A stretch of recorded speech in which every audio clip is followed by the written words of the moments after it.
rubber బొమ్మ నిన్ను కని పెంచిన అప్పెవరమ్మ బ్రహ్మను మించిన మొనగాడమ్మ ఆ మహనీయుని చూడాలే గమ్మున చెప్పవే నీ చిరునామా మీ అయ్యేనా కాగల మామ నేనే ఆయన కాళ్ళను కడిగి పిల్లని ఎమ్మని అడగాలే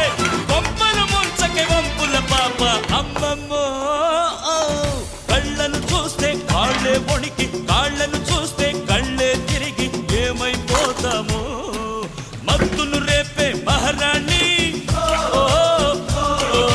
కొత్తగా ఉందే నీ బాణి ఔరా లేలా ఇది హౌరా మేలా నిలబడదేరా అది అమ్మటి స్టైలా కదిలే వెన్నెల శిల్పంలా